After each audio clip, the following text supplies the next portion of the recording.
Sports on Taps Hockey Night in Northeast Ohio is brought to you by Brunswick Auto Mart. You can visit them online at www.brunswickautomart.com or go visit them at 3031 Center Road in Brunswick. There's nothing like a brand new car from Brunswick Auto Mart during the Start Something New sales event. Lease a new 2026 Ram 1500 Bighorn Crew Cab 4x4 with heated side mirrors, parking sensors, backup cam, and industry-leading 10-year 100,000-mile warranty for just $359 a month. Brunswick Auto Mart, car buying made truly simple. Raymond Felton State Farm is here to defend you from life's unexpected hits with coverage that fits your game plan. Get a free quote today at www.rayfelton.com or call 234-284-2996. Raymond Felton State Farm will help build the game plan that fits your needs. Whether you're hosting a corporate event, wedding, conference, concert, or any other special gathering, our comprehensive range of services will exceed your expectations and elevate your event to new heights. RRT Productions. We shoot, we edit, you win. Visit our website at www.rrt-productions.com. We've got the experience, the passion, and the beach to make your event a smash hit. Whether it's a romantic wedding, a lively sports venue, or a rocking high school dance, Troutland Entertainment has you covered. Contact them at 330-414-4261 or email them at troutlandent@gmail.com. That's troutlandent@gmail.com. Elevate your brand with Mako Custom Printing. Mako Custom Printing specializes in creating high-quality spiritware, corporate apparel, and promotional products that make your brand stand out. Whether you need custom printing, graphic design, or an online store for your school or business, we've got you covered. Make a statement with Mako Custom Printing. Visit us at mako.com to start your custom printing journey today. That's MEHCO.com.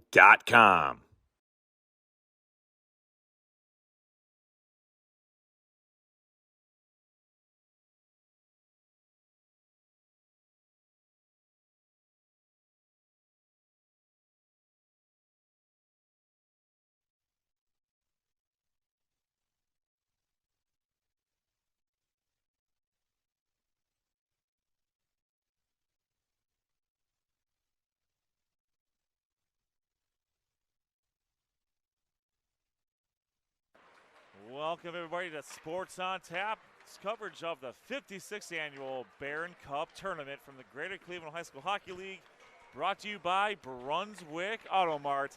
My name is Ed Dick, alongside Sean Duffy. Hello! And this is the Barron Cup 1 semifinal matchups. I want to thank Tim Nichols for stepping in for me last night. A tremendous job as always. So great broadcast by the guys. And with Tim filling in for me, so very much appreciate that. But now I am back for the last 2 days of coverage, along with the guys, and we have a major, big Red Division matchup here between the Red Division champion, the Amherst Steel Comets, and the 4 seed, the Hudson Explorers. Last night, let's recap last night real quick. It was Hudson defeating Benedictine in the first round matchup by a score of 3-1, and that's what got Hudson into this matchup. Amherst got about into the semifinals. And after this game, the other semifinal between number 2 Menor and number 3 Rocky River will take place at approximately 7 p.m. Yesterday, right here live on Sports on Tap, you got to see number 1 Avon Lake defeat number 4 Kent Roosevelt by a score of 4-2. And on the other semifinal, it was number 2 Elyria Catholic defeating Olmsted Falls 4-1. So that's going to set up our we have 2 out of the 3 championships set up in the Blue Division in Barron Cup 3. The number 1 seed Westlake Demons will take on the number 6 seed Aurora Greenman. First puck drop face-off is at 1 p.m. and then tomorrow it will be Avon Lake versus Elyria Catholic at 3 p.m. and then the winners of tonight's games will battle at 5 p.m. All right, tonight, let's get into it here between Amherst Steel and Hudson. First, Amherst Steel is head coached by Steve Morris. Their last game they played was against Hudson back on February 21st, which was a 4-3 victory. And they also defeated Hudson back on December 12th by a score of 3-2. Now that game that took place on Sunday, Amherst scored literally at the last second to win that game. So these have been two very tightly contested games. Amherst has won 6 Barron Cup 2 championships, the last of which was in 2020. They are riding a 6-game win streak. They return all-red first-teamer Vinny Kelly, second-teamer Noah Cheatham, and third-teamer Deacon Kelly. Fisher Sims leads the scoring with 37 goals and 26 assists. Anthony Schubert gets the start in goal. He is 11-7. He's got 3 shutouts and a save percentage of 90%. Hudson, they have finished 4th in the red division. They are 15-13 overall, 4-4 in the red division. They are head coached by Bob Riccitelli. They defeated Benedictine 3-1 yesterday. As we mentioned earlier, they did lose both games to Amherst. Very close games, though, so I expect nothing different here. Hudson has alternated wins and losses for the past 9 games, and hopefully they can break that streak because they won yesterday.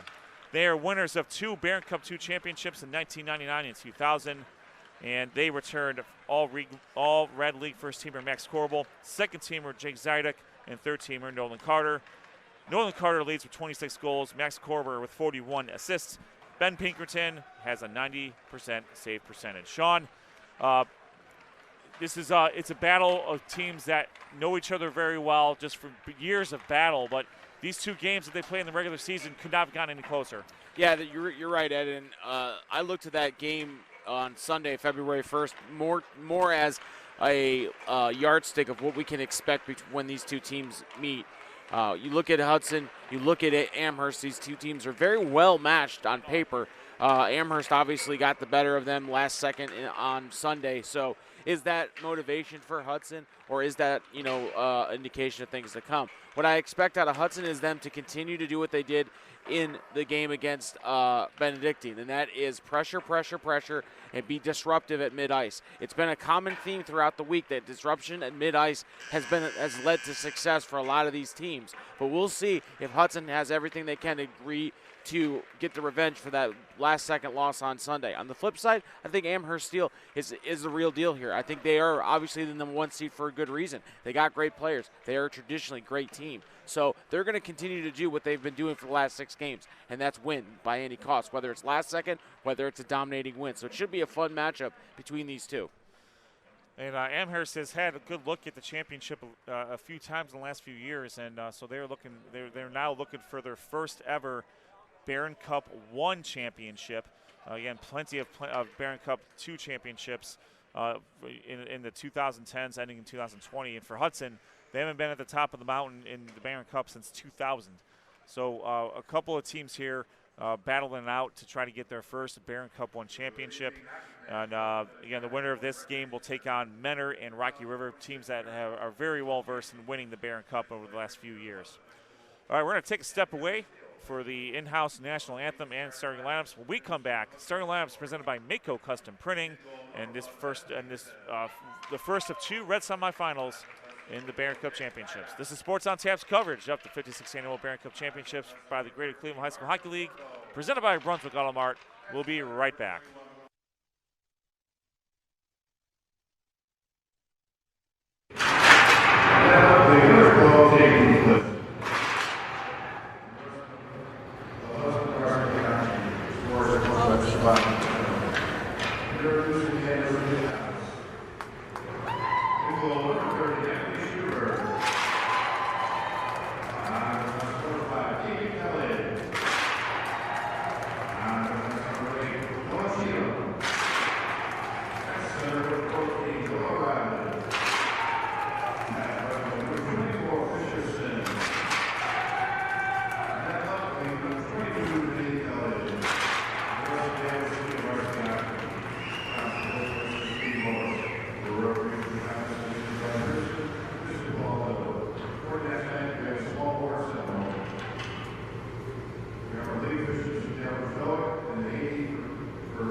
Welcome back to Sports on Tap's coverage of the 2026 Barron Cup Championships presented by Brunswick Auto Mart. And let's get the starting lineups up for Hudson versus Amherst. First, for Hudson, we have J.P. Fliss, Max Corbel, Nolan Carter, Max Grote, Ace Berghoff, and in between the pipes, it's Ben Pinkerton. We're going to see plenty of Jake Zydok and Luke Fliss as well. For Amherst, forwards Vinnie Kelly, Fisher Sims, Noah Riley, defenseman Deacon Kelly, Noah Cheatham, and goalie Anthony Schubert. Amherst is going left to right on your radio dial with white jerseys, green numerals, and yellow trim. Men are dark blue uniforms, white numerals, gray, silver trim going right to left on your radio dial. We at the John M. Coyne Recreation Center, and we are about underway here for this Red Division Barron Cup 1 semifinal match. And quick pass. That's Kelly. Kelly looking for Riley, unsuccessful. Puck comes back to the neutral zone, corralled at center ice. Served back through. Oh, Pinkerton almost out of position. And I don't think he got it. It was close enough to cause a little bit of concern. But the puck is dumped back in the corner. Giving chase is Marshall Murdo. I don't think he expected that puck to get back to him with the amount of Hudson Explorers that were in front of him. Puck down right beneath us here at center ice. Stolen by Kelly. Kelly, right side, just inside the circle. Kelly shot saved by Pinkerton. Pinkerton is going to freeze it. And we have our first stoppage of play here, 49 seconds into this contest.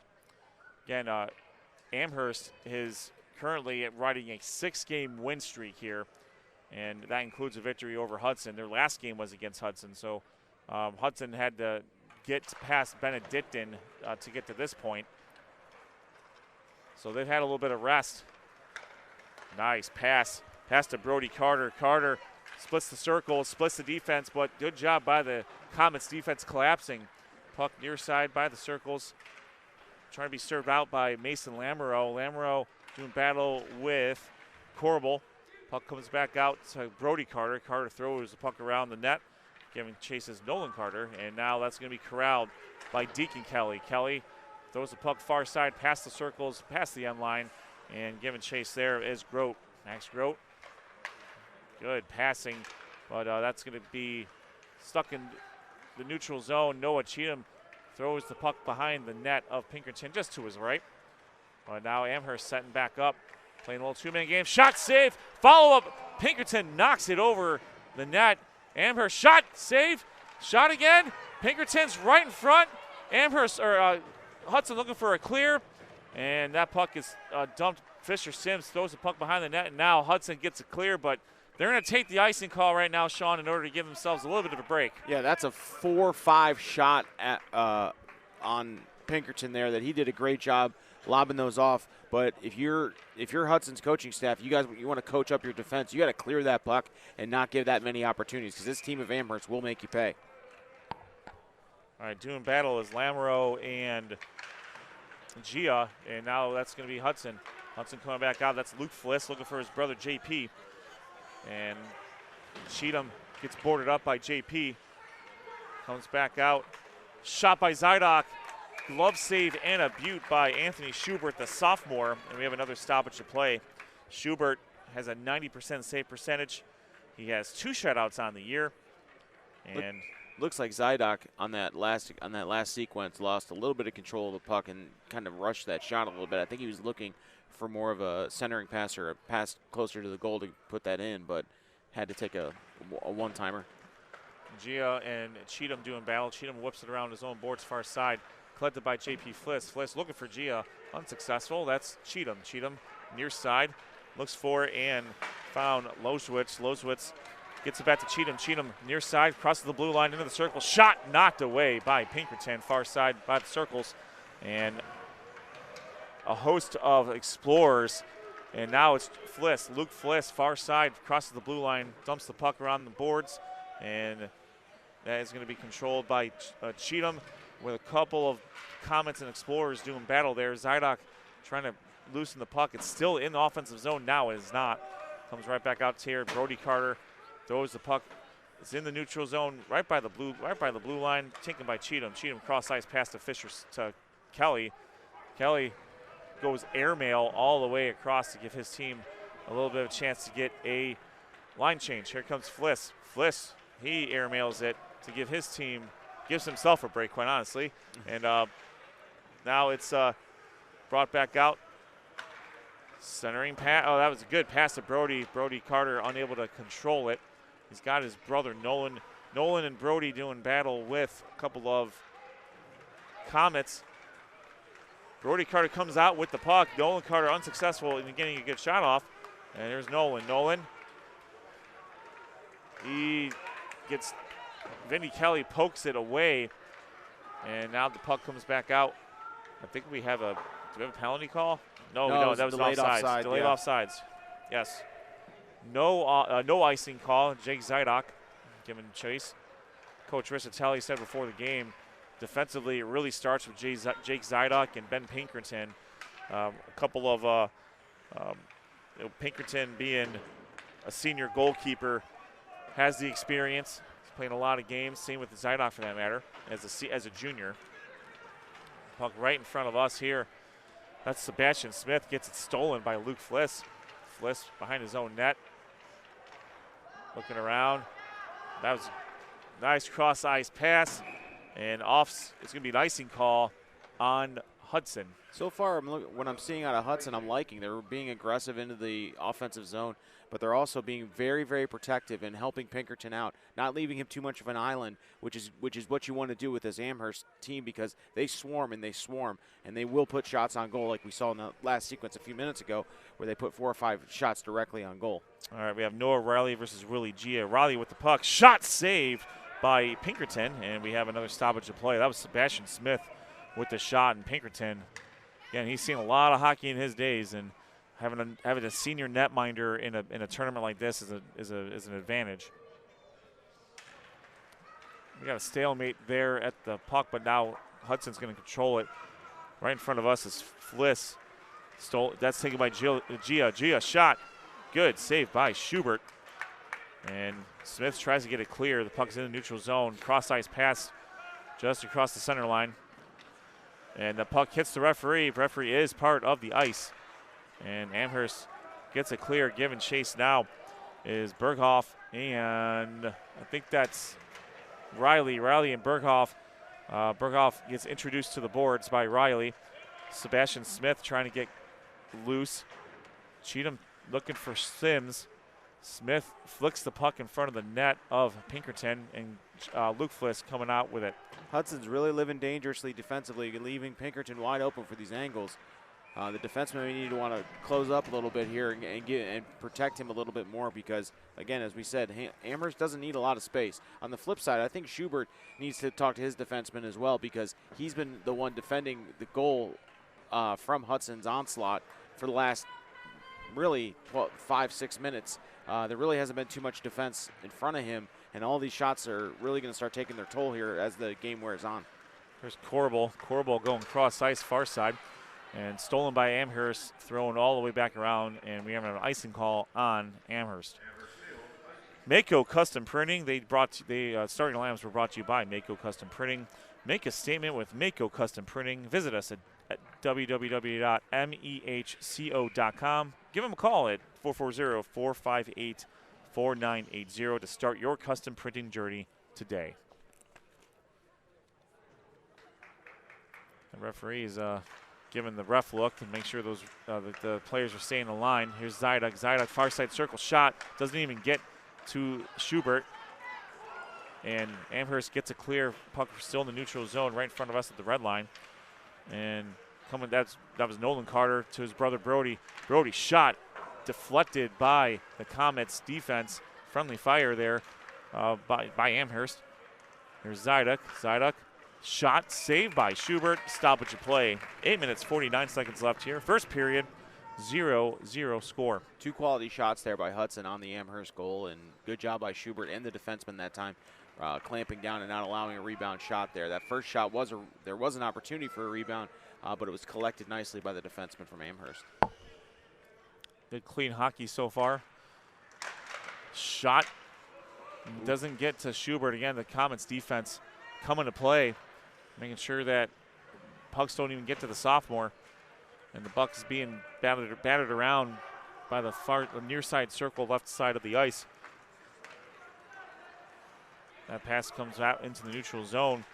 That's Dennis Gladke. Gladke gets centering pass, nobody home. Zydok knocks it away. Shot, redirect. Oh, man, that was Fisher Sims trying to get the redirect. Centering pass, nobody home, and that's JP Fliss. Fliss cruising down the middle, veers off to his left past the blue line into his own offensive zone. He gets bordered up, but now it comes out to Gia. Willie Gia, shot save by Schubert. Murdo tries to keep the puck. Now it's in the neutral zone. Everyone has to retreat. Zydok's going to step back. He's going to whip the puck around the boards. And over there is Anthony Palumbo. Palumbo cross-ice pass to Cheatham. Cheatham back to Palumbo, far side. Oh, that was a dangerous pass in the middle of the ice right in front of Schubert, but it's not going to cost him just yet.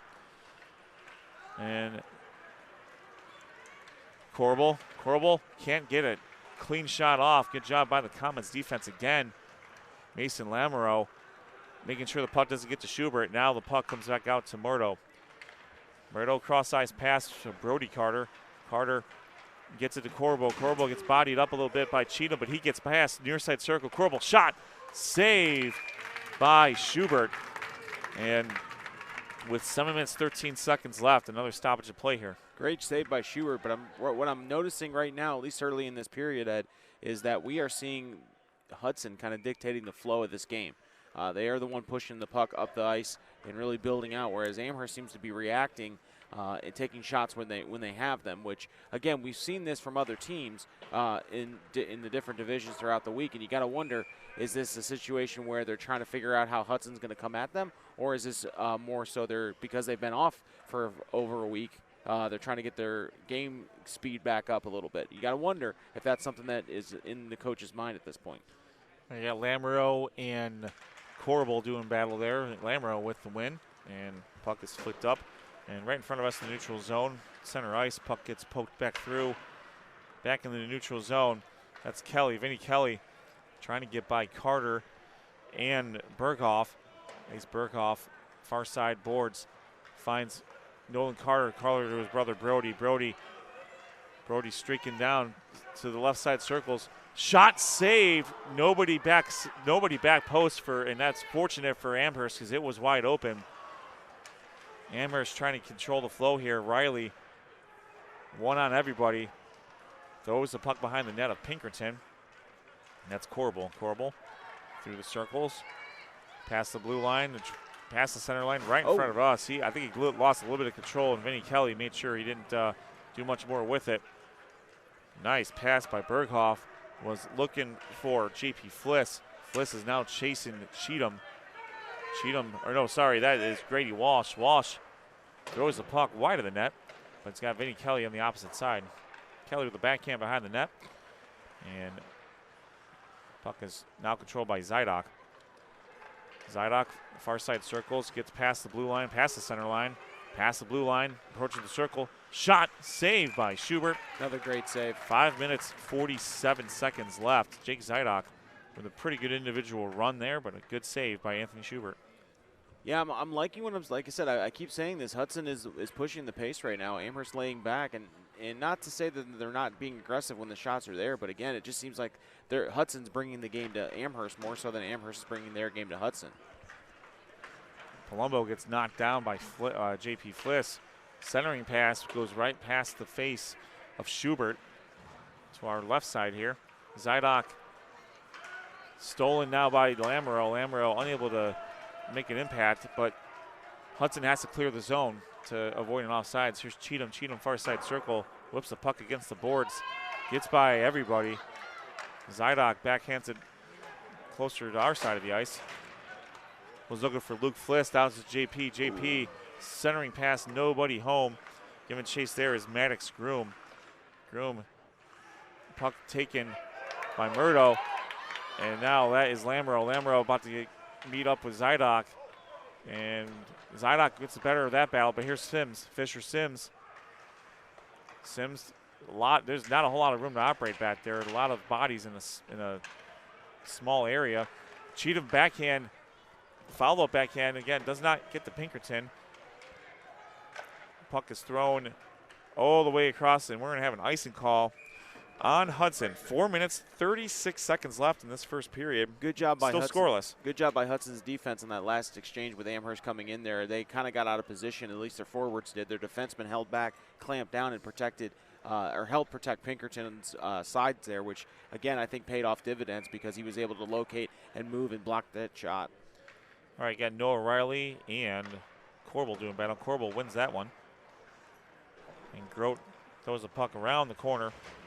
Looking for Brody Carter, giving chases. Both Carters are giving chase. Oh, boy.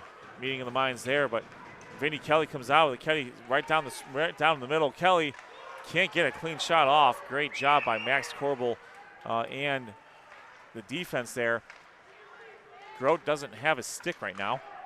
And that puck is stolen by Brody Carter. He's far side past the blue line. Tries to get by Deaky Kelly. Kelly and Brody, the two brothers, sets of brothers going at it. Puck flicked all the way past the neutral zone back into the Hudson defensive zone. We will not have an icing. The puck was tipped. Burkhoff dumps the puck off into the corner for Grote. Grote looking for Corbel. Corbel near side centering pass. Great center. Stolen. Oh, here we go. By Mason Lamoureux. 1-on-2. He drifts to the left side. He tries to get a shot off just outside the circle. Centering pass knocked away by the Hudson defense. And this is Willie Gia. Gia, shot knocked away by Schubert. Pad save and a Butte. Puck comes all the way back to the zone here. No icing. Good pass. Nice pass. Despite these two teams are red division teams, the highest level of competition. We haven't seen a whole lot of consistent possession as far as like multiple passes within one possession up to this point. No, and I think that speaks to the level of skater that's out there on the ice right now. Is that they're now working and sort of keeping their balance is a big thing when we see the blues and the whites. But out here, they're looking to disrupt the other skaters out there. So possession is not necessarily something that we can really point to at this point to determine it. What I look for in this situation is game pace and who's being more aggressive towards the goal. And I just, at this point, for the majority of this first period, it's been Hudson who's been the more aggressive team in rushing the net. We have an offsides on Hudson. They got caught up there a little bit. Brunswick Automart with 8 new and certified pre-owned brands in one location. Over 1,600 vehicles to choose from. Visit them online at www.brunswickautomart.com. Visit them on 303 in Brunswick, right off 71, and give them a call at 330-273-3300. 0-0 score here.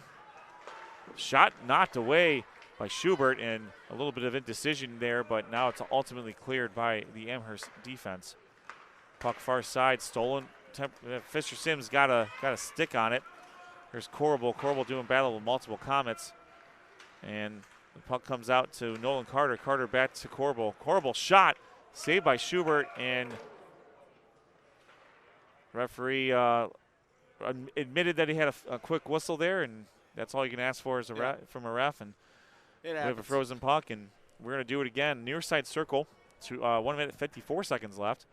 Again, a pretty clean period of hockey up to this point. Fast-paced. Mason Lamoureux doing battle with Corbel. Out to Zydok. Zydok wide of the net. There's Murdo. Murdo unable to get a clean shot off. Deacon Kelly with it off. We were going to have an icing call on Amherst with 98 seconds left here in the first period. Again, later tonight, after this game, about 20-25 minutes afterwards, we have number 2 Menor versus number 3 Rocky River. Those two teams played twice within a week, including a Sports on Tap feature game on the 23rd, a 4-2 victory for Rocky River on their senior night. Always fun when those two teams get together, for sure. Menor got a measure of revenge. There's Sims. Sims shot knocked away by Pinkerton. Sims was able to get past all 3 defenders, but Sims again. Sims Shot almost redirected by Noah Riley. We're at the far side here. Riley doing battle there with Murdo. And centering pass, that's going to eventually get to Deacon Kelly. Kelly, shot does not get to the net of Pinkerton. Corbel looking for Brody Carter and finds him. Here comes Carter. Carter dumps it off to his brother Nolan. Nolan shot deflected over the goal. Gia tries to keep the puck in the zone. He does keep the puck in the zone. And we are at 50 seconds left here in the first period. Again, a very, very fast-paced period, which you'd come to expect from a Red Division team. Zydok looking for a streaking JP Fliss and unable to find him, but it's going to come back to Zydok with 35 seconds left. Dumps the puck around the boards near side to the far side, and that's Vinny Kelly. Takes the puck from Luke Fliss, redirects it around the boards. Zydok with the puck, 25 seconds left. Puck right beneath us here, just outside the circle. A host of Comets. There's Fliss. JP Fliss getting hounded by Deacon Kelly. Fliss centering pass, looking for Gia, unsuccessful. 10 seconds left. The puck is thrown back in the neutral zone.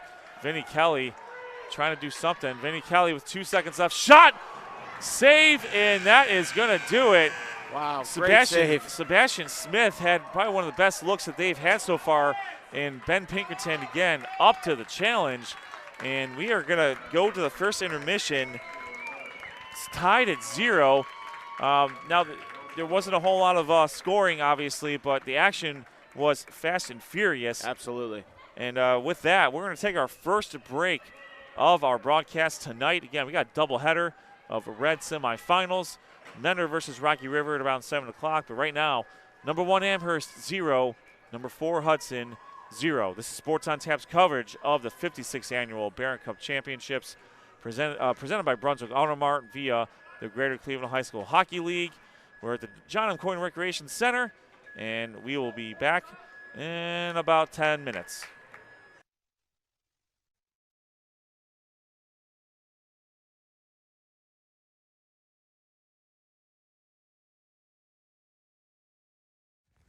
Sports on Tap's Hockey Night in Northeast Ohio is brought to you by Brunswick Auto Mart. You can visit them online at www.brunswickautomart.com or go visit them at 3031 Center Road in Brunswick. There's nothing like a brand new car from Brunswick Auto Mart during the Start Something New sales event. Lease a new 2026 Ram 1500 Bighorn Crew Cab 4x4 with heated side mirrors, parking sensors, backup cam, and industry-leading 10-year, 100,000-mile warranty for just $359 a month. Brunswick Auto Mart, car buying made truly simple. Raymond Felton State Farm is here to defend you from life's unexpected hits with coverage that fits your game plan. Get a free quote today at www.rayfelton.com or call 234-284-2996. Raymond Felton State Farm will help build the game plan that fits your needs. Whether you're hosting a corporate event, wedding, conference, concert, or any other special gathering, our comprehensive range of services will exceed your expectations and elevate your event to new heights. RRT Productions. We shoot, we edit, you win. Visit our website at www.rrt-productions.com.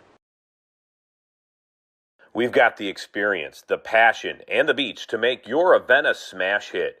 Whether it's a romantic wedding, a lively sports venue, or a rocking high school dance, Troutland Entertainment has you covered. Contact them at 330-414-4261 or email them at troutlandent@gmail.com. That's troutlandent@gmail.com. Elevate your brand with Mako Custom Printing. Mako Custom Printing specializes in creating high-quality spiritware, corporate apparel, and promotional products that make your brand stand out. Whether you need custom printing, graphic design, or an online store for your school or business, we've got you covered. Make a statement with Mako Custom Printing. Visit us at mako.com to start your custom printing journey today. That's MEHCO.com.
Welcome back to Sports on Tap's coverage of the 56th annual Barron Cup Championships for the Greater Cleveland High School Hockey League, presented by Brunswick Auto Mart. My name is Ed Dick alongside Sean Duffy. Hello. And this is the first of 2 semifinals for the Barron Cup 1 tournament for the Red Division. A little bit later on, we will have the number 2 seed Mentor Cardinals versus the number 3 seed Rocky River Pirates. But for now, the number 1 seed Amherst Comets and number 4 Hudson Explorers are locked in a 0-0 tie. Let's take a look at the stats. So far, 11 shots on goal for Hudson and 9 for Amherst. 11 saves so far for Anthony Schubert, 9 saves so far for Ben Pinkerton. Hudson a little bit more success off the faceoffs at 10-6. No penalties, no trips to the sin bin presented by Raymond Felton State Farm Insurance up to this point. Sean, again, these teams just played less than 6 days ago, and you can tell that they're very familiar with each other. What did you notice so far in this period? Well, I think the big takeaway from that first period is right now Hudson is kind of setting the tone, setting the pace of this game. They are forcing the issue up the ice. They're building out and they're making shots. You talked about shots on goal, 11-9. Well, for Amherst, I'd say 6 of those 9 shots came in one sequence early on in the period. Beyond that, Amherst has been kind of laying back, playing defense, which is fine if you have a lead. But right now, I don't see them being very active in the offensive zone. And I think that that's the adjustment they need to make going forward into the second period. On the flip side for Hudson, I think they need to continue doing what they've been doing. They're really doing a good job building out from their end line up to the goal and rushing. And so many times we've seen that Schubert, the goalie for Amherst, has been making the save by himself out there, and the defensemen have been spread out. If they continue to do that, they're going to open up angles for them to take advantage of, and maybe put a puck past Schubert for a goal. It's been fortunate that the deflections off of Schubert have not cost Amherst up to this point. There haven't been a whole lot of point-blank shots on the Hudson end, so it's given the Amherst defense enough time to get back and knock that out, get it back in the neutral zone to force Hudson to retreat. But so far, good, clean hockey, and no trips to the sin bin. We want to after the game, we will name a player of the game presented by Troutland Entertainment. RRT Productions, we're also brought to you by RRT Productions, and we're a media partner of the Cleveland Crunch from the Major League Indoor Soccer League. They are taking on the Canadian Crusaders in Toronto tomorrow night, battle of first place teams, and they'll be back at home for Military and First Responders Night on February 21st, Saturday night at 7 p.m. Get your tickets at www.theclevelandcrunch.com. All right, Amherst and Hudson are going to switch sides. So Amherst will be going right to left on the radio dial, white sweaters, green numerals, yellow trim. Hudson going left to right on your radio dial with dark blue sweaters, white numerals, and silver trim. And these teams are no strangers to one another. They've both been stalwarts in the Red Division for quite a while. Amherst advanced up to this level after their last Barron Cup 2 championship, and the numbers have been for both teams are pretty good. There's a lot of names listed on my on the score sheet here, which means hockey is very healthy in both of these communities. Tomorrow, the coverage continues. We will have Barron Cup Championship Saturday starting tomorrow at 1 p.m. We'll be on the air a little bit before that. We will have all 3 Barron Cup Championships right here on the YouTube channel, Sports on Tap. Like and subscribe. Get those notifications. We are about to go live on the air. Live updates are also being provided on Twitter/X at SOT Podcast. All right, we're underway here, and we have the ice is cut. We have a fast hockey going on here. Puck thrown by Amherst. Murdo tries to throw the puck back into the zone. There's nobody home, and Amherst controls. Good pass, far side, past the center line, past the blue line. Luke Fliss knocks it away. Everyone has to retreat from Amherst. And, Fisher Sims did not get all the way back when the puck was dumped in the zone. So, as a result, Amherst with an offsides 30 seconds into this second period. And Hudson alternating wins and losses over the last 9 games, and they're hoping to reverse that trend because they did win last game. Amherst riding a 6-game win streak, including tournament play. All right, this is Max Corbel. Corbel, far side into the circle there. And Corbel centering pass, knocked away by Schubert, was looking for Nolan Carter. And Cheatham and Carter doing battle. Lamoureux throws the puck around the board. Zydok controls it. Back to Nolan. Nolan Carter dumps it to Zydok. Zydok cross pass to Murdo. Murdo, nobody home, but now he knocks it in the corner. Centering pass. Puck is to the right, just inside the circle. Back to Murdo. Murdo to Corbel. Corbel flicks the puck behind, chased down by Nolan Carter. Carter to Zydok. Jake Zydok, blue line. Shot knocked away, doesn't even get to Schubert. Nolan Carter, cross-ice pass behind the net to Corbel. Corbel centering pass. Ooh, just missed there. Into Brody Carter's skate. Poke checked away temporarily. Cheatham slings the puck, no icing. And we're going to get a line change for Amherst. And puck is stolen by Noah Riley. Riley near side, just outside the circle. Riley gets the puck stolen by Corbel. Cross ice pass, a good pass to Brody Carter. Carter skating into the circle. Carter waited too long on that attempt. He should have either passed it or shot it and allowed the Amherst defender to recover and poke it away. Brody Carter in the corner doing battle with Riley. Deacon Kelly trying to get the puck out of there. Shot save. Puck is still loose. Here's Fliss. Fliss tries to wrap it around. Corbel tries to get it in there, and good job by both Schubert and the defense of Amherst. One of the few opportunities they have had point blank. Shot knocked away. Tell you what, Schubert's doing pretty well. There was a lot of traffic in front of his eyesight there. Yeah, there sure was, Ed, and there was a lot of moving parts that could have gone Amherst's way, or I'm sorry, Hudson's way, and Amherst did a really great job of clearing everything out. And well, now they're back in the same predicament. Boy, Schubert with a few more saves finally gets cleared out, and we have a stoppage of play here. JP Fliss got introduced through the ice pretty efficiently there by a few defenders, but we're going to play on here. We'll have a face-off in the far side circle on the Amherst defensive end. Going to be Mason Lamoureux doing battle with Willie Gia in the face-off circle. Lamoureux number 10, Gia number 21. 12 minutes, 21 seconds left. No score. It's Barron Cup 1 semifinals. JP Fliss tries to get a shot off, and the defense really did. Here's Vinny Kelly. Vinny Kelly shot just wide of the net. Kelly followed his own rebound, looking for Lamoureux, and Lamoureux's being bodied up by Gia.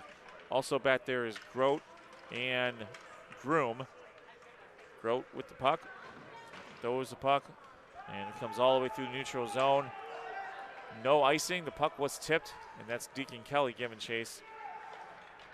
He's getting chased by Luke Fliss. Puck comes all the way through the neutral zone, and that's going to be Grote.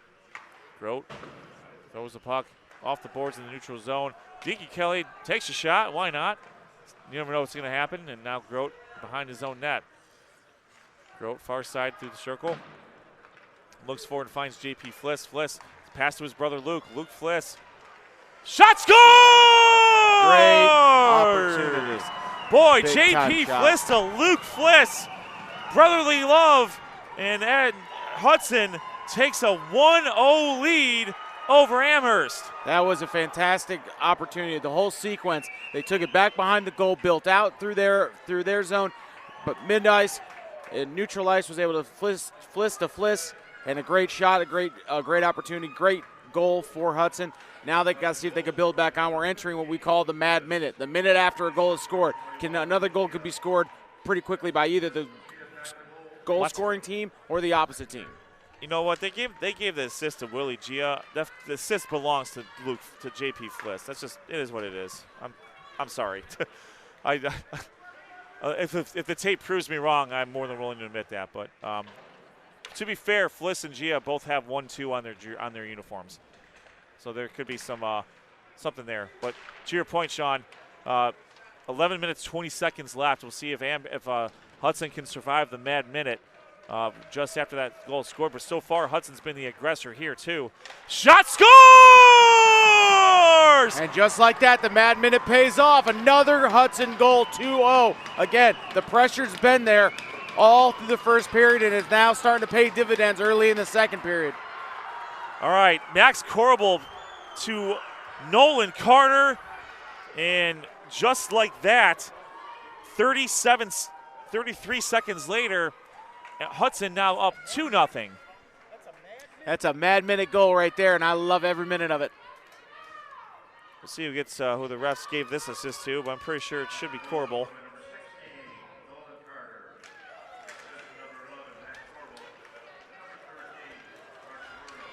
Murdaugh gets the other assist as well. So Carter from Murdaugh and Corbel. 2-0 Hudson within a 33-second span, and the Mad Minute gets reset here. And Amherst needs to get the puck out of that zone because, like you mentioned, Sean, it was just a matter of time before that dam was going to break. Yeah, it really was. And again, Schubert's done a great job up until that point.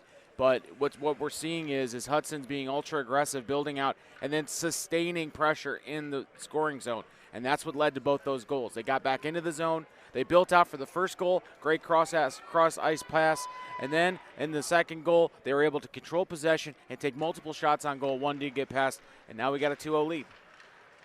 What I'm looking at is how does Amherst respond here? Shot safe. Deacon Kelly trying to get that shot, trying to get that back. Puck right in front. There's a lot of traffic in front of Pinkerton, but he successfully navigates through that, but the puck's still in the zone of Amherst. And now Sims looking for Riley. Riley pokes it all the way back across the far side. That's Riley. Riley doing battle with two explorers. Looking for Loswitz. Loswitz. Puck gets all the way back, and we're going to have an icing call on Hudson. 9 minutes, 36 seconds left in the second period. Hudson with a quick strike of 2 goals in a 33-second span by Luke Fliss and Nolan Carter. For Carter, that is his 27th goal of the season, and for Fliss, that was his 8th goal of the season. Hudson, the entire team is well aware of how quickly Amherst can score. They saw it just like that on Sunday. They could see it again. Corbel just gets that puck redirected by Lambrou. Corbel with the puck back, tries to sneak it in through the near post. Good job by Schubert. And now the puck is in the zone. Vinny Kelly unable to control the puck in the neutral zone. Puck right in front of us at center ice. Or center, the midline, sorry. Looking for Lambrou with Smith. And Grote throws that puck all the way around the boards. Vinny Kelly dealing with Brody Carter. Carter is going to get that. Puck is stuck on top of the net, and they're just going to stop play there. Probably a good idea. Before anything else happens there. 8 minutes, 49 seconds left. Second period. Hudson 2, Amherst 0. A couple of assists were had there. Max Corbel adds to his team leading. He now has 42 assists on the season. It was, again, for Willie Gia, he was mentioned, so it would be his 12th assist. I think JP Fliss would be his 16th assist, and for Marshall Murdaugh, his 3rd assist. I'm giving everybody assists today. Why not? All right. So we have a face-off here. It's going to be Willie Gia versus Noah Riley right in front of right side there. And the puck is still loose. Here's Zydok. Zydok through the circles. And now giving a good job by Fliss to keep the puck in the zone. No retreat for Hudson. There's Zydok near side in front of the circle. Gia inside the circle. Centering pass. Ooh. Good opportunity again for Fliss. And the puck is now in the neutral zone. Not a whole lot of sustained pressure so far this period out of Hudson. Out of Amherst, my mistake. No, Hudson's been living. Yeah, they've been living in the Amherst scoring zone right now. And the puck is going to be flipped up. We will have an icing call on Amherst. Again, last night's coverage of the Barron Cup 2 semifinals saw Avon Lake defeat Kent Roosevelt in the 1-4 matchup 4-2. Number 2 Elyria Catholic defeated number 3 Olmsted Falls 4-1, which sets up the Barron Cup 2 championship tomorrow at 3 p.m. between number 1 Avon Lake and number 2 Elyria Catholic, live here at Sports on Tap on our YouTube channel. All of our games are archived on our YouTube channel, Sports on Tap. Like and subscribe, get those notifications. We're about to go live on the air. The puck was bouncing through the neutral zone, eventually corralled by the Hudson Explorers. And that's Zydok. Zydok, cross-ice pass. That was a successful pass, but stolen quickly. Now the puck gets thrown all the way back through the neutral zone. Other side, we're going to have an offsides or an icing call on Amherst. We're just about halfway through the second period. 7 minutes, 38 seconds left. Big time opportunity here for Hudson. If they can get one more on them and take a 3-goal lead, you got to wonder what that does to the Amherst confidence right now. But again, Amherst is a team that can score quickly and can score in bunches. So, and Hudson is keenly aware of it. So I expect Hudson to continue to be on the push for goals here. Gladke throws the puck behind the net, and doing battle there right in front is Loschwitz. Loschwitz gets the puck. Here's Fisher Sims. Can Sims win the race? He does. Nice job by Jake Zydok knocking it away, but Sims maintains control in the far circle. Now the puck comes back to the neutral zone. Kate taken by Corbel. Corbel to Carter. Carter shot. Nice save by Schubert. He had a real good look at that one. He makes the save. 7 minutes, 7 seconds left. Great individual effort by Zydok there, because he could have got easily outskated and it would have been one-on-one with the goalie. Zydok bared down and was in there and poked that away just at the end there, preventing any sort of good angle that Amherst had on that goal. Face off there between Willie Gia and Lamoureux, Mason Lamoureux. Puck won by Lamoureux. The puck is thrown all the way behind the net. Puck right in front of Schubert. It hit the outside of the net, and I don't think Walsh was trying to do that, but the puck gets thrown into the net. We're going to have another face-off in the Hudson offensive zone. Far side circle just to the right of Schubert. Into the netting. Into the netting. We have Gia and Lamoureux going to do battle a second time. And that is taken by Fliss. Fliss centering pass. Unable to be controlled. Murdo tries to keep the puck in that zone, and he does, but it's stolen by Deacon Kelly. Kelly gliding up, cross shot nowhere near the goal. It might have been deflected. And I think Vinny Kelly got dislodged from the puck. And Zydok tries to get it clear. Zydok and Vinny Kelly doing some battle in the corner there. Zydok comes out with it. Zydok dumps the puck far side corner, looking for Fliss. Tell you what, Zydok is earning his stripes tonight on this defense right now, because he is being a problem for this Amherst offensive attack. He is in the pocket of these skaters at almost every turn when they enter the zone. Puck right in front of us here. It was all the way back through. We're going to have an icing call on Hudson. And you mentioned that early on, Ed, that it is Pinkerton and Zydok, the defensive leaders of this team. And you could see it's on display pretty evidently. Coach Rischitelli said they have a defensive-oriented system in their zone. And offensively, they try to play up-tempo, and they've played that to a T so far today. Puck comes back through all the way down the other side to the near side of the ice. Icing call on Hudson. We're going to go back down to the Amherst offensive zone near side circle with 5 minutes, 55 seconds left in the second period. The winner of this game will take on the winner of our next game between number 2 Menor and number 3 Rocky River. That will be the Barron Cup 1 championship tomorrow at approximately 5 p.m. And all that coverage will be live here on a YouTube channel, and every game will be archived. Stat within the game right now, Ed, has got to be face-offs right now. I think there's a heavy edge to Hudson. They're either they're winning the face-off outright, or they're controlling the puck off of the face-off. So again, it's really interesting to watch these two teams and how the disparity, at least at this point in the game, is so favorable right now to Hudson. Corbel doing battle with 3 different Comets. Puck right in the front there. Brody Carter, finally the puck gets fished out of there. Here's Corbel. Corbel, shot just wide of the net. Good job by Schubert. Schubert's going to he's going to freeze this puck. And with 5 minutes, 7 seconds left, Hudson again hanging on to a 2-0 lead. And see, even that last exchange, Ed, it was a shot on goal, rebound, and it went right in to Hudson, having recontrol that puck within the zone. So they're getting multiple opportunities to take a shot on Schubert. Schubert's a great goalie, don't get me wrong. But again, no goalie can stand up to the constant pressure that we're seeing right now from Hudson. On the flip side, it's one and done for Amherst in their zone. They get 1-2 shots on goal maybe, and then they retreat back to play defense. That's Smith. Smith was looking for Fisher Sims.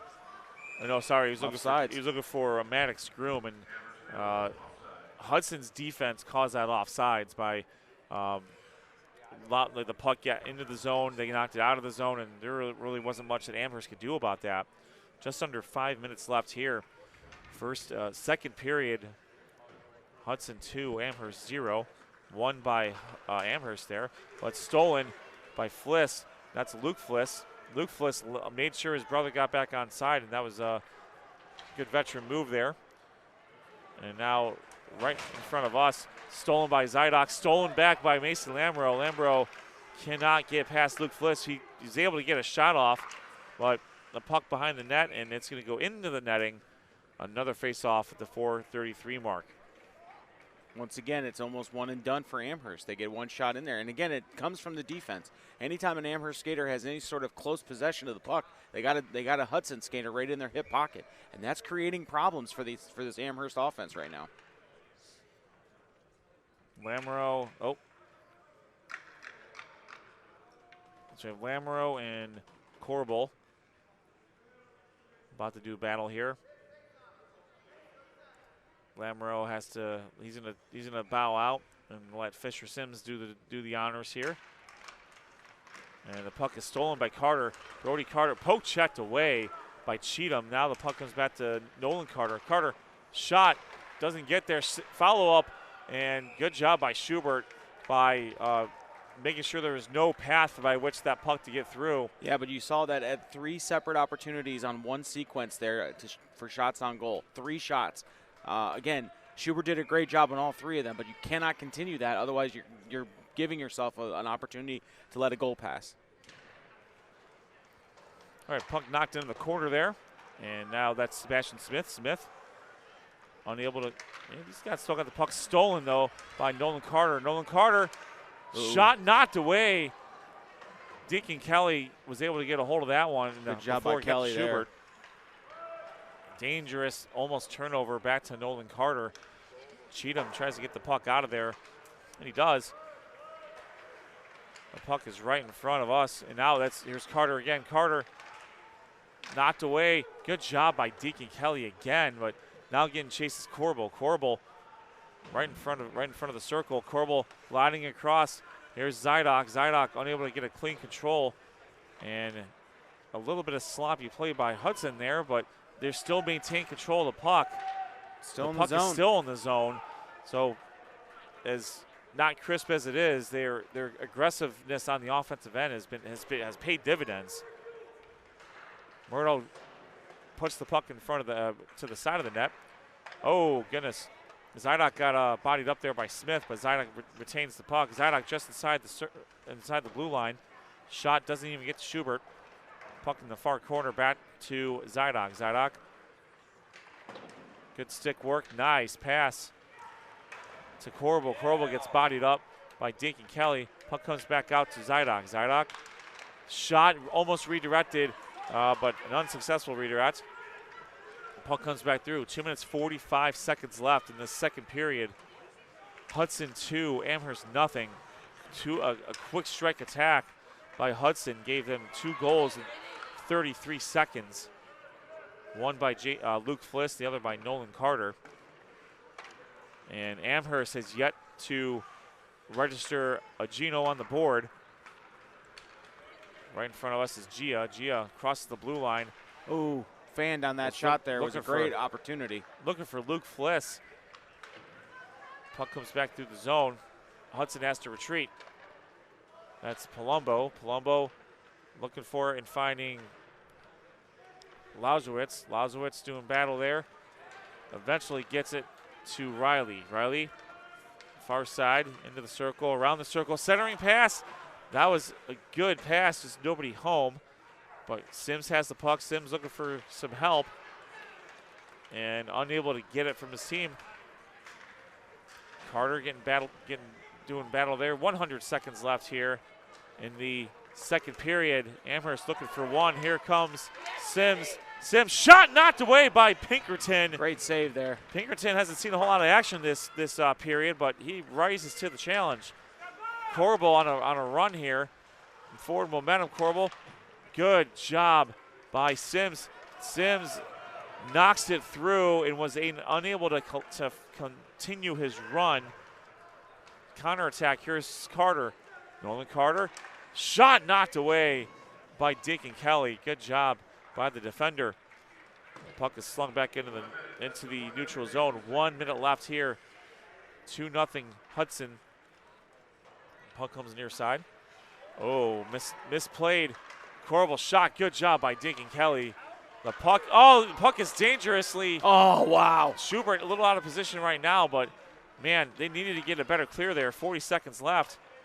Puck comes around. Puck right in front. Schubert says, I'm going to freeze it. Yeah. We're going to reset here with 36 seconds in the period. Probably a smart idea on Schubert's part to jump on top of that puck because there were about 3 Hudson skaters all around him waiting for that to pop out.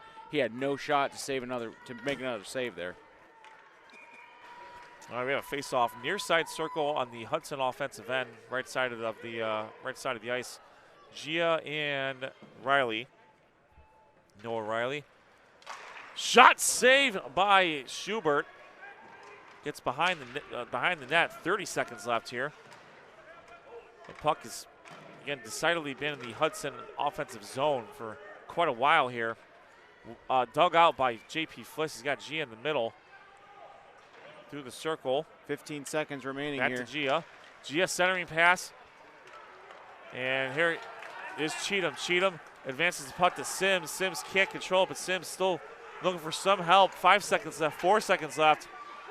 Oh, goodness. Vinny Kelly unable to get a clean shot off, which is not like him. But as it sits, going into the second intermission, Hudson with goals from Luke Fliss and Nolan Carter within 33 seconds so far has the lead at 2-0. We're going to take a step away. When we come back, the end of this thrilling first semifinal in the Barron Cup 1 tournament between Amherst and Hudson. Hudson up 2-0. This is Sports on Tap's coverage of the 56th annual Barron Cup tournament from the Greater Cleveland High School Hockey League, presented by Brunswick Auto Mart. We'll be right back.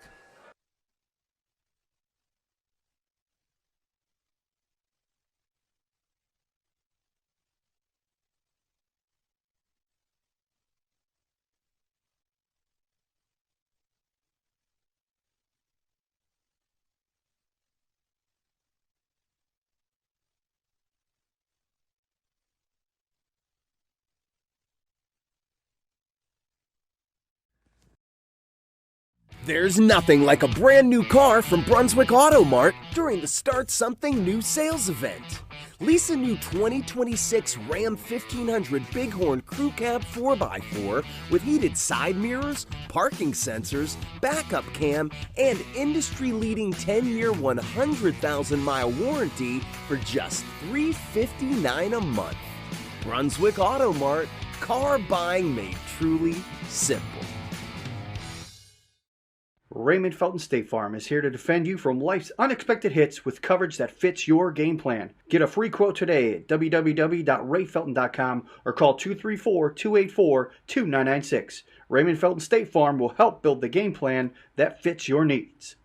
Whether you're hosting a corporate event, wedding, conference, concert, or any other special gathering, our comprehensive range of services will exceed your expectations and elevate your event to new heights. RRT Productions. We shoot, we edit, you win. Visit our website at www.rrt-productions.com. We've got the experience, the passion, and the beach to make your event a smash hit.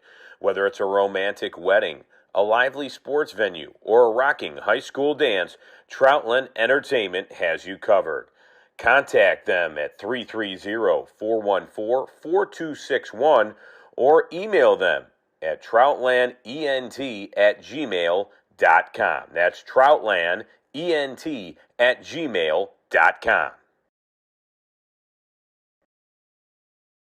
Elevate your brand with Mako Custom Printing. Mako Custom Printing specializes in creating high-quality spiritware, corporate apparel, and promotional products that make your brand stand out.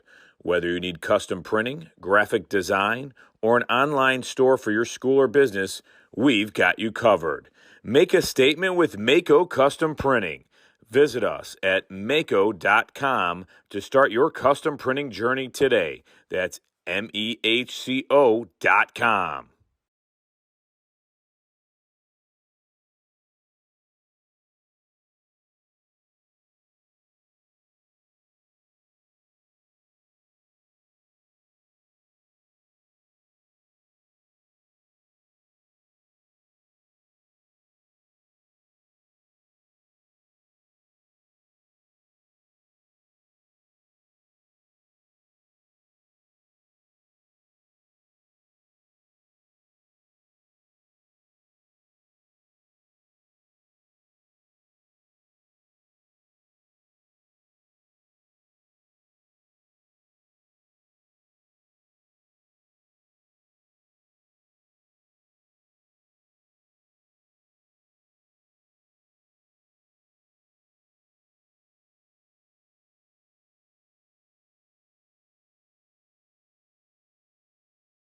Oh yeah!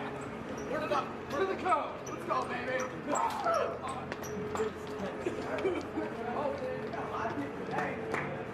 Oh, we got an actual warm-up going. Let's go, boys. Keely still gotta go. Is this sports on tap? Alright, Seed. Hurry up. CJ! We're doing butt kicks.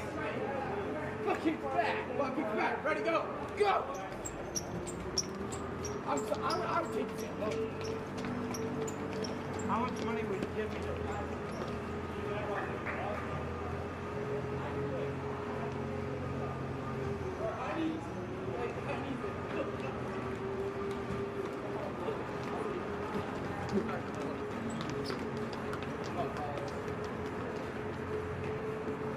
Very tempting. Oh, we gotta get back. Thanks. You go for a hug? Yeah.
this fucking money.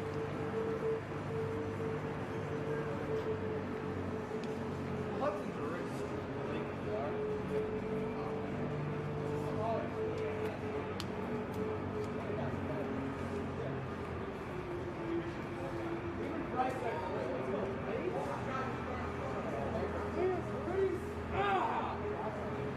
Even Maddox said they're bad. Maddox, you fuck bitches? Yeah. Hey, you know that? Oh, it's coming. Not yet. You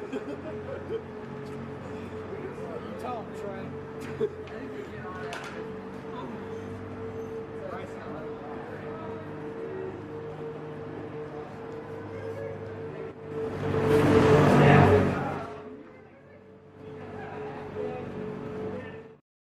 The 56th annual Barron Cup tournament from the Greater Cleveland High School Hockey League, presented by Brunswick Auto Mart. My name is Ed Dick alongside Sean Duffy. Hello. We are live from the John M. Coyne Recreation Center in Brooklyn, Ohio.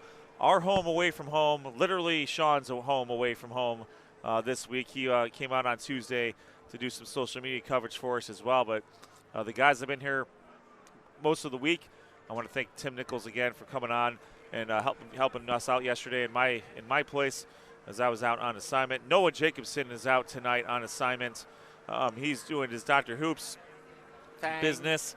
He's got a doubleheader of boys and girls basketball between Brunswick and Stroudsville. The Battle of Boston Road, one of the best rivalries in Ohio. I'm completely biased about that, but I'm not going to mention why because I think everyone knows about that. Moving on. This is the Barron Cup tournament. This is the first of two semifinals in the red division. The Barron Cup 1 semifinals. A little bit later, we will have number 2 Menor versus number 3 Rocky River. But right now, it is number 4 Hudson leading number 1 Amherst by a score of 2-0.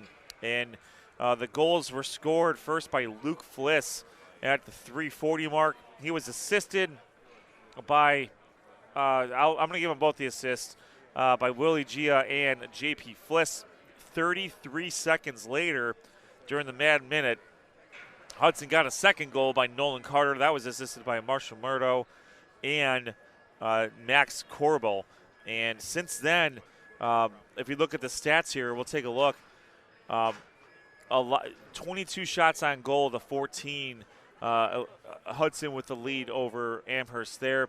20 saves for Anthony Schubert, 14 saves so far for Ben Pinkerton, 22 faceoffs won, Sean, to 13 by Amherst. So as you astutely pointed out in the second period, the numbers bear that out.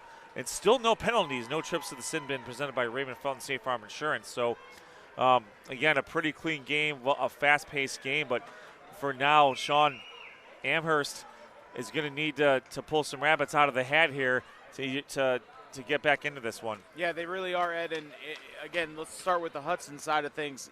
Hudson is, again, acutely aware of how quickly Amherst can score. I imagine that would be the primary discussion that was had in the Hudson locker room at the intermission is, guys, remember on Sunday we held the lead, then they tied it, then they came back and won at the last second. This team can score.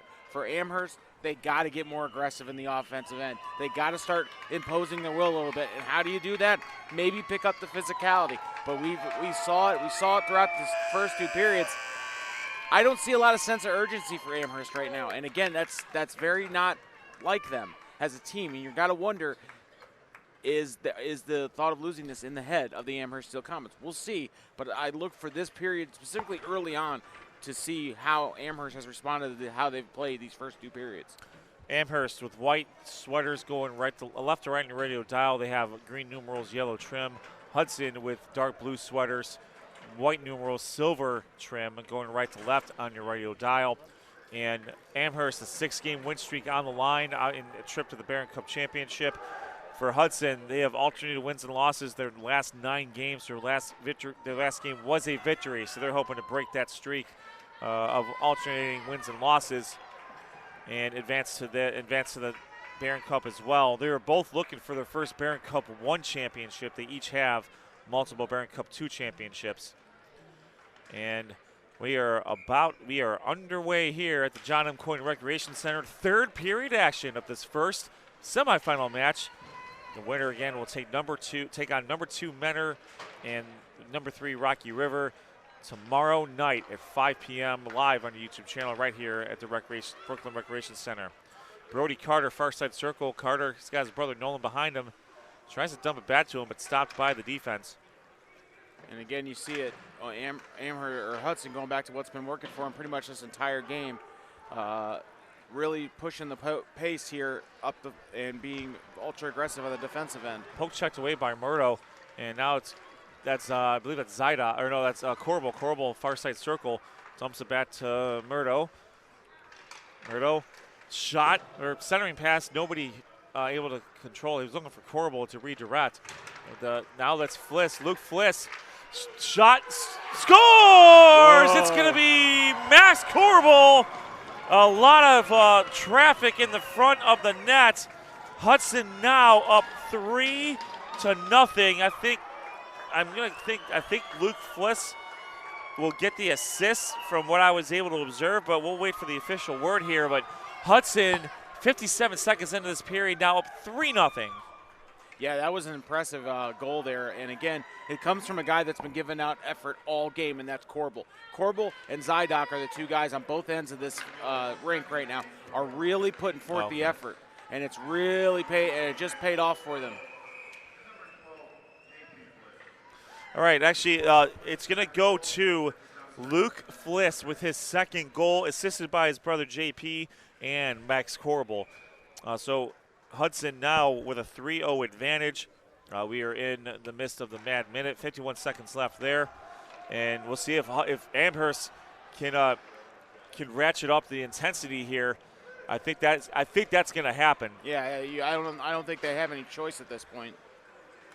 And each of these the 2 prior games between these 2 teams were very tightly contested. It took literally a last-second goal for Amherst to beat Hudson this past Sunday. So, Hudson has a little bit of revenge in their minds from that, in addition to just the extra juice of playing in the tournament, a chance to win their first Barron Cup 1 championship. All right, puck right in front of us here, and that is going to be Deacon Kelly. Kelly skates outside the circle, shot, saved by Pinkerton, and Ben Pinkerton has been fantastic today. Yeah, so far in this game, Ben Pinkerton has done a great job of locating the puck and cutting off angles, sharp angles that Amherst has been trying to take and forcing them to redirect around the net, which is allowing that defense to kind of spread back or collapse on them and making it harder now to put the puck on the net.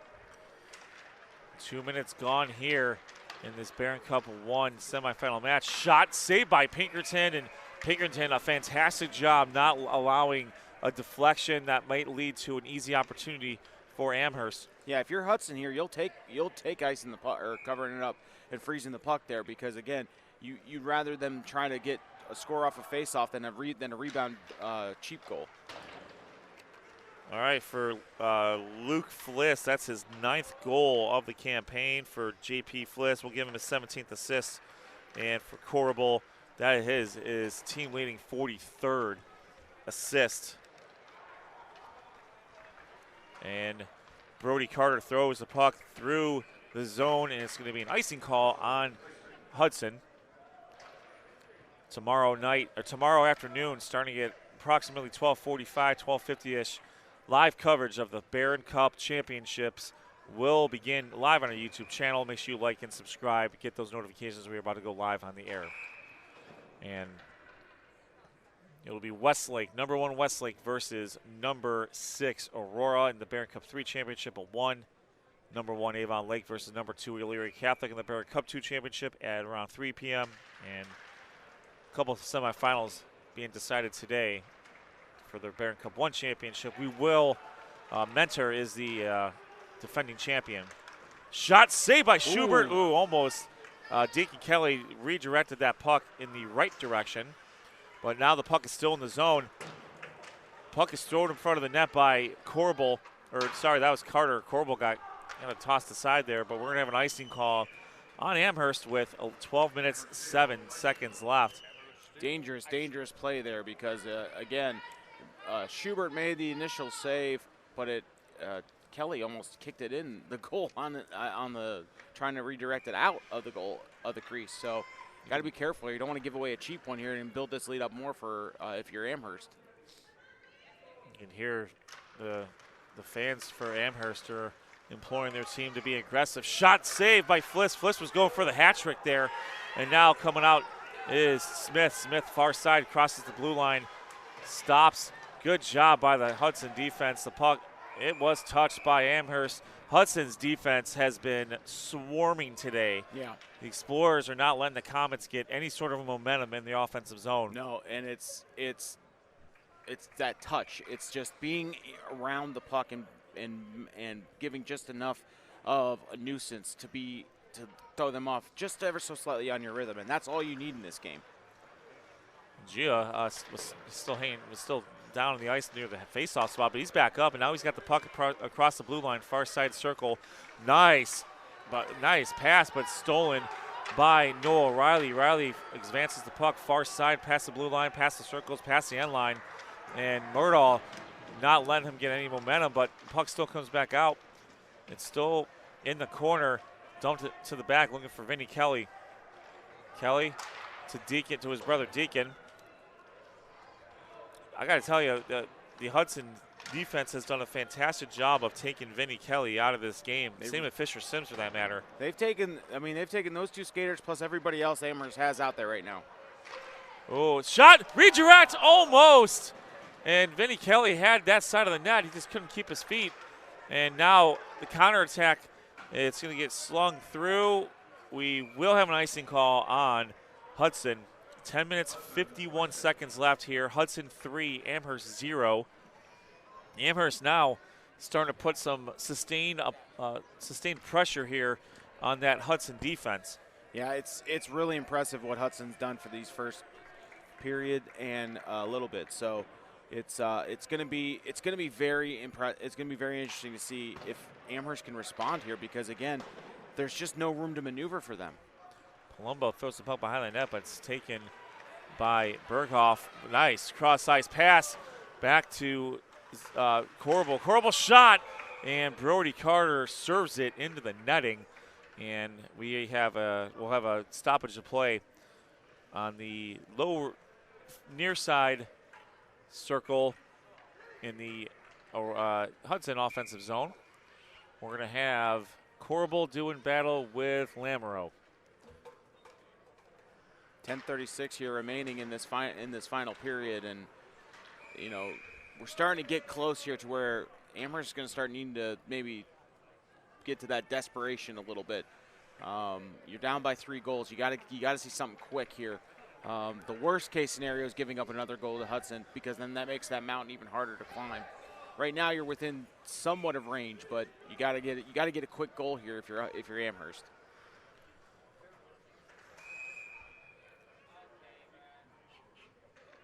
Since we haven't had they're going to bring 2 new guys into the face-off circle. Fisher Sims and Brody Carter. And that's going to be Amherst controlling the puck. Airmail looking for Lamoureux. Good job by Ace Berghoff by redirecting him from that. Puck comes all the way back through. No icing call, but that's going to be Deacon Kelly controlling it off the stick of Schubert. Boy, Hudson has been ice to ice, just aggressive. Yeah. There has been no room. Oh, goodness, that was a golden opportunity for Nolan Carter for a second goal. Good job. Deacon Kelly Vinny Kelly just got the puck. That was grand larceny on Corbel by just straight up stealing the puck from Kelly. Great back check there by Corbel, getting that puck back into the zone. And now, just again, Here's eating Kelly. time right now. Kelly trying to get by multiple Explorers, and boy, yeah, there's a possible opportunity here. Nobody home. Sims was looking for Vinny Kelly, and now that's Gia. Gia past the blue line into the circles. Now drops it off to Carter. Carter dumps it in the corner. We're looking for a line change for Hudson with 9 minutes, 15 seconds left here. Hudson 3, Amherst 0. Vinny Kelly looking for some sort of breathing room. Now it's J.P. Fliss. J.P. Fliss through the circle, saved by Pinkerton. Luke Fliss with the puck. Back out to Zydog. Zydog can't control it, at least not immediately, but he serves the puck back into the defensive zone of Amherst. 8 minutes, 50 seconds left. We'll see how much desperation happens here. Here's Fisher Sims. Fisher Sims. Good pass to Groom.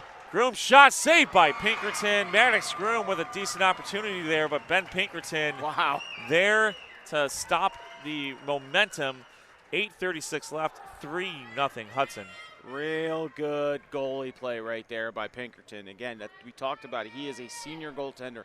He has got a lot of hockey under his belt, and he seems to be calm, cool, and collected back there in the pipes. Nothing's really facing him right now, and he's doing a great job leading his team. Him and Zydok have been the defensive anchors, and that's exactly what the coach said when you spoke to him, Ed.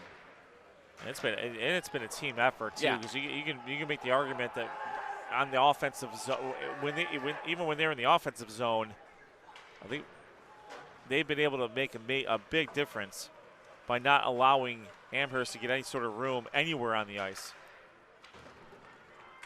Puck is thrown behind the net of Schubert. That's Deacon Kelly surveying the land here, looking for an opportunity. Now the puck is taken by Smith. Smith dumps the puck around the boards. Pinkerton's going to stop it for Corbel. Corbel dumps it back over to Zydok. Zydok behind his own net. He's going to hang out for a little bit, wait for Smith to engage. Smith decides to engage, but I think Zydok lost a little bit. He lost control of it. He's got Murdahl back there. To Carter. Nice two-man game between Carter and Zydok. Zydok still going through. He's mustered up quite the head of steam, so he's gonna roll with it. Cheatham. We haven't really said a whole lot about Noah Cheatham either today. He's a returning second-team all-league player. Here comes Cheatham. Noah Cheatham dumps it back off. Oh, centering pass knocked away by the Hudson defense. And the puck now is controlled by Corbel. Corbel, cross-ice pass to Grote. Grote pass to Fliss. Shot, save. Sorry, that was Corbel. Saved by Schubert. 7 minutes, 4 seconds left. So we're in the back half of the third period, and Hudson has a pretty good lead of 3-0 right now. So we're going to see exactly what adjustments they can make in the back half of this third period for Amherst to respond. But if I'm Hudson, I'm continuing this pace. I'm continuing exactly what they've done for the last 2.5 periods, and that's just be in the face of Amherst. The puck is served back in the neutral zone, and Deacon Kelly, he's got 3 explorers that have a beeline at him. And here comes Grote. Grote tries to get the puck past Sims, and he does. Lambro to Sims. Sims can't control it. Grote throws it back into the neutral zone past the center line. Good pass by Palumbo over to Deacon Kelly. Kelly advances the puck, but again, nowhere to breathe. And Schubert, I don't think he really wanted to do anything with that, but he had to. The puck comes back right in front of us. Here's Vinny Kelly. Vinny Kelly, puck goes a little bit further than he wanted to. Hits the skate of Deacon. Deacon cross-ice pass looking for his brother. Unsuccessful, no icing. There's just absolutely no room to maneuver on this Hudson defense right now. Shot, saved by Pinkerton, and frozen puck. And, we haven't, you're right, there hasn't been a whole lot of room. And even just a shot like that, just to keep Pinkerton honest, maybe try to get a deflection goal. Yeah. I mean, at this point, anytime you get a chance with your forehand, you have to give it a shot and see what happens. We're gonna have Corbel doing battle with Noah Riley in the near side circle. Riley wins it. Here comes Kelly. Deacon Kelly takes the puck to the corner. Centering pass. A bunch of explorers there, but Riley with the puck throws the puck behind the net. And there's Corbel. Corbel loses control of the puck. Here's Sims. Sims shot, save, follow up. Nobody there for the follow up, or not nobody there, but unable to follow up. Sims again, shot, save. Good job by Pinkerton and the defense. Advancing the puck is Brody Carter, near side circle. Carter shot, knocked away by Schubert. Gets the puck back. Schubert, good job by Schubert. Here's an opportunity here. Vinny Kelly versus Zydok. Jake Zydok just slaps the puck away. Jake Zydok is selling out on those potential breakaways. He is going all out to get that puck and just knocking it away at the last second. There was frustrating this Amherst team right now. A slither of daylight there. Corbel with the puck. Corbel shot wide of the net. And that's Zydok. Zydok doing battle there with Lamoureux and Vinny Kelly. Deacon Kelly comes with the puck. Stolen by Carter. Corbel shot, saved by Schubert. Amherst tries to get it clear. And the longer Hudson can put these shots on goal and control the pace of play, the more desperate Amherst is going to be to get a goal here. And you got to wonder, are they going to try and bait Hudson into doing something stupid, maybe giving up a penalty, something along those lines to give them that advantage? If I'm the Hudson coach, I'm reminding my guys, let's be smart. We got 4:33. We got a 3-goal lead right now. We do not need to respond to anything that happens here. We just need to play our game because that's exactly what got them into this position. 4 minutes, 33 seconds left. Hudson right now with what is a commanding 3-0 lead given how the game has been played. Amherst might be in a situation where they're in a situation they just need to see one go in. Yeah. Let alone 3. And Palumbo serves the puck back up into the netting. Hudson is keenly aware of what happens if they see one go past the goal.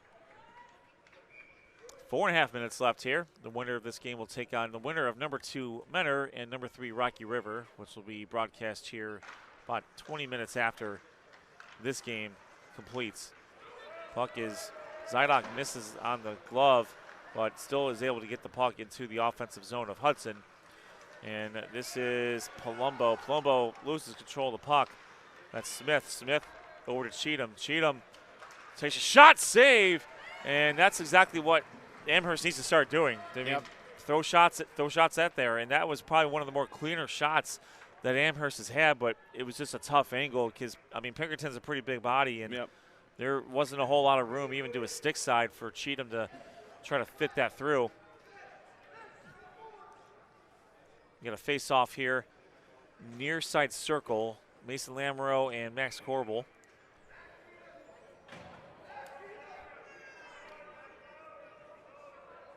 And Brody Carter is going to switch sides here. Won by shot, knocked away by Zydok. Good job by Jake Zydok as always here so far. Deacon Kelly, we have an empty net situation here for Amherst. Empty net. Vinny Kelly shot, unable to get a good shot to get it through. And potential shot. This is going to be icing. Murdo with an attempt from about the circles.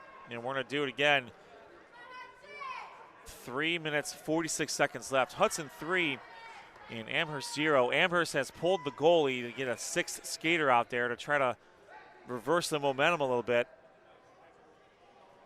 You see at the Hudson defense is building a wall between the puck and Pinkerton. Amherst has to be real careful here. Centering pass, opportunity. Pinkerton stops the puck again. Noah Cheatham had an opportunity off the pass from Deacon Kelly. And when there has been opportunities for Amherst, they just haven't been able to take advantage. Yeah, I mean, this is really impressive defense and goalie work right now that I'm seeing from Hudson. Again, they're the man advantage with pulling the goalie, and Pinkerton has been up to the task throughout this entire game. Lamoureux and Corbel. Again, empty net situation for Amherst. So Hudson has they're going to have to give up a few icings, but they have a real good chance to get a 4th goal here. Deacon Kelly, left side point, tries to find it in the circle. Here's Cheatham. Cheatham with a 2-man game. The puck is taken by Corbel, still knocked around. Far side circle. Sims shot. Good job by the Hudson defense. Doesn't even let it get to Pinkerton. Puck still in the zone. Now the puck is cleared. Carter with an opportunity. Nice pass to Corbel. Back to Carter. Carter, good pass to his brother. Oh, he got demolished. And the puck is still going. Man, Deacon Kelly's taking 0 prisoners. And, boy, that was a heck of a shot, I believe, from Deacon Kelly to Nolan Carter. Yeah, Carter, that was a open ice hit there. That Carter is he's the toughest they come. He is going to take a quick break, and we have a stoppage to play. There was no penalty called on the ice, so we will have Hudson fans and I think Hudson coaching staff looking for an explanation why that wasn't interference. But the puck is going to be dropped at mid-ice, at center ice. So it's going to be the goalie comes back in for Amherst just because of the proximity of the face-off. I would imagine if they get it into the zone that Schubert's going to be skating towards the bench pretty quickly. Here comes Kelly, Deacon Kelly. Now he is. Deacon Kelly, shot knocked away by Zydok. The goalie is out. There was a deflection. According to the referee. Oh, was there a trip? No. Or he just fall. All right, well, stolen by Gia. They are selling out here to get that 4th goal. Noah Riley trying to get the puck out of there. Fisher Sims now with the puck. Fisher Sims 3-on-3. Sims to his right. Sims back to his left, to his right. Taken away. 2 minutes, 10 seconds left. Pass to Kelly. Kelly stolen by Fliss. And now it's to Sebastian Smith. Smith advances the puck. Smith far side circle. Turns it around, gives it to Gia. Gia gives it back to Lamoureux. That's Vinny Kelly and Willie Gia doing battle, being helped by either Fliss or Carter. Hard to tell. Puck comes back around the net. 100 seconds left. Puck is right in front, and Pinkerton does a good job keeping it out. Fliss throws the puck. We are going to have an icing call on Hudson with 92 seconds left. Wow. And the clock keeps ticking, and boy, that defense for Hudson has been phenomenal today. We're going to have a timeout for Amherst, a 1-minute timeout. 1:31 left here in the 3rd period. Hudson 3, Amherst 0. Gotta wonder. And look at the stats here. I mean, shots on goal, Hudson 29-23. So 26 saves so far for Schubert, 23 for Pinkerton. Face-offs won. Amherst has evened that up. Just the defensive pressure of Hudson just all over the ice has just been suffocating. Yeah, it's been really impressive, really, since the puck dropped in the first period. I mean, they've been in the face, in the hip pocket of all these skaters, and now even with an extra skater out there, they seem to be taking the defense seems to be taking it to Amherst, really clogging everything up and not allowing them freedom of movement. And that's kind of Amherst's calling card is freedom of movement, crisp passes, and what Hudson's doing is just interrupting that ever so slightly to create frustration or to create an opportunity. And now there's that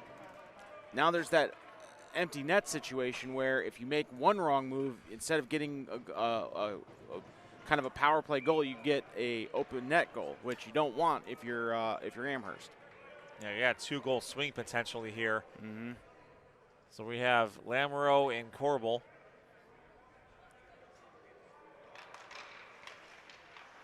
And shot scores! Right. Amherst gets 1 on the board. I believe that will be Vinny Kelly with the goal. And with 1 minute, 27 seconds left, the goalie comes back out. And Amherst has some life left. All right, now it's a 2-goal advantage with just under a minute and a half remaining in the game. Hudson can't get down on themselves too quickly. They got to continue to do what they're doing and playing this game, whereas Amherst needs to feed off this goal real quick. Oh, now Hudson. Amherst kicking the puck around in their zone. Hudson trying really hard to keep it in the zone than they do. That was Mason Lamoureux with the assist. Now Kelly trying to, there's Sims. Pulling the goalie again. Sims shot Pinkerton with the save. Extra skater on for Amherst right now. Goalie's been pulled. 1 minute left in this game. Now Amherst, now they saw a puck go in the net. It's just a matter if it was just too little too late. Puck's still in the zone for Amherst to be able to attack offensively. Zydok tries to get the puck cleared. Centering pass. Sims almost made this game real interesting. Nice job by Deacon Kelly. Serves it in. Puck comes all the way back through. That will be an icing call on Hudson with 30 seconds left. Boy, Fisher Sims had about as good of an opportunity to try to cut the lead to 1. The entire upper right side of the net was free, and he was just wide of it. It was wide, and Hudson is going to take their 1 minute timeout now. And I think what they need to do, what Hudson's coaching staff is going to remind them, hey, let's reset. Let's continue to do what we're doing. Let's continue to understand that they're going to throw everything at the net here for the next 30 seconds to get a goal, to get a quick goal, so they can get a face-off. Because again, they're still down by 2 goals here. We're 30 seconds, so they have to score probably within the next 5 seconds to have a realistic shot. If they can clear the puck back and hopefully, obviously the best thing would be to get an empty net goal. But if you have to clear it and eat up some time on that icing, that's a win for Hudson right there. For Amherst, they got to be ultra aggressive they got to win this face-off and control the puck immediately once that puck drops, because they do not have any time to waste at this point. There's been no penalties here so far, so we'll give a quick shout out to Raymond Felton State Farm Insurance. For a free quote on your auto, home, or renter's insurance, call 234-284-2996, located in beautiful Hudson, Ohio, or visit www.rayfelton.com for a free quote.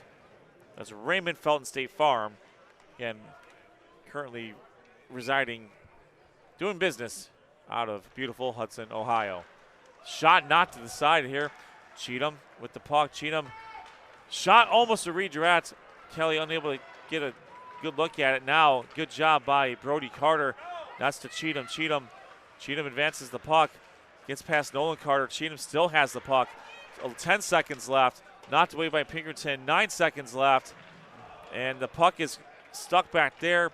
And Hudson is going to move on in the Barron Cup Championship round.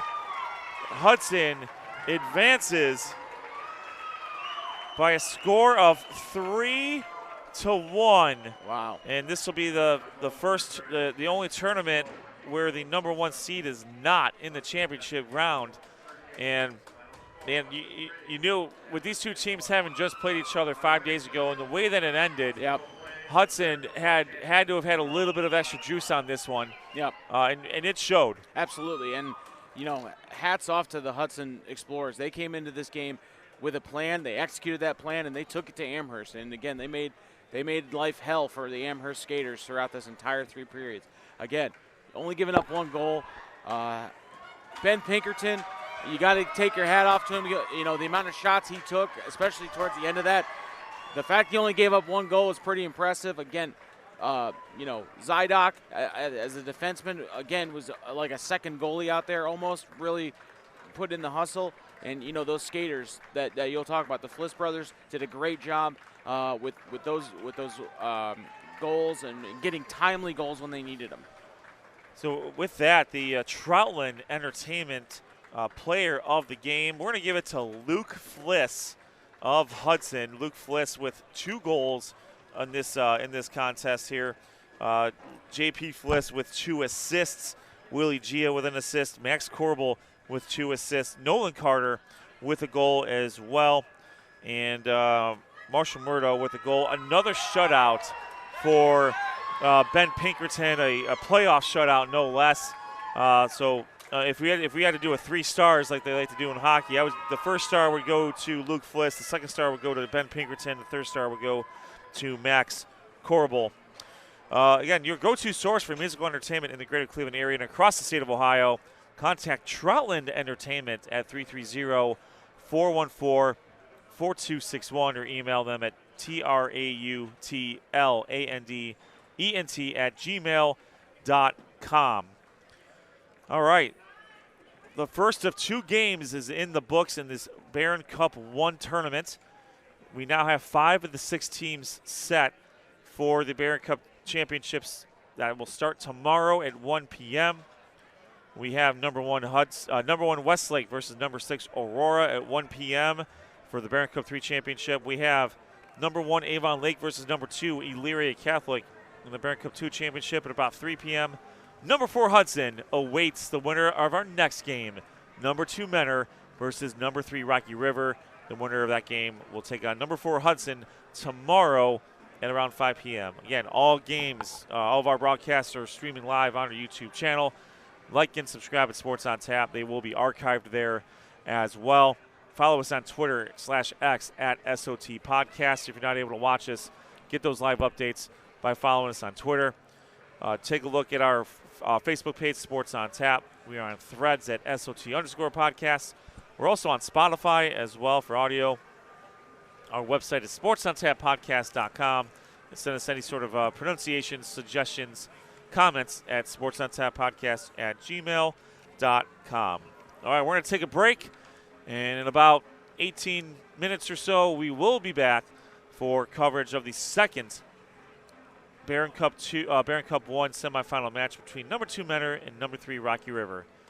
It was number 4 Hudson 3, number 1 Amherst 1, and this is the 56th annual Barron Cup tournament for the Greater Cleveland High School Hockey League, brought to you by Brunswick Auto Mart. This is Sports on Tap. We'll be right back.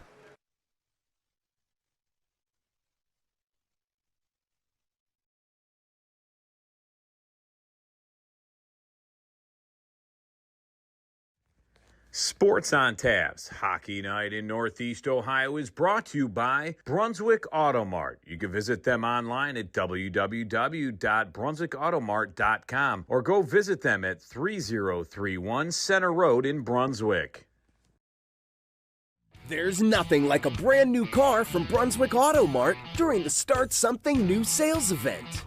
Lease a new 2026 Ram 1500 Bighorn Crew Cab 4x4 with heated side mirrors, parking sensors, backup cam, and industry-leading 10-year, 100,000-mile warranty for just $359 a month. Brunswick Auto Mart, car buying made truly simple. Raymond Felton State Farm is here to defend you from life's unexpected hits with coverage that fits your game plan. Get a free quote today at www.rayfelton.com or call 234-284-2996. Raymond Felton State Farm will help build the game plan that fits your needs. Whether you're hosting a corporate event, wedding, conference, concert, or any other special gathering, our comprehensive range of services will exceed your expectations and elevate your event to new heights. RRT Productions. We shoot, we edit, you win. Visit our website at www.rrt-productions.com.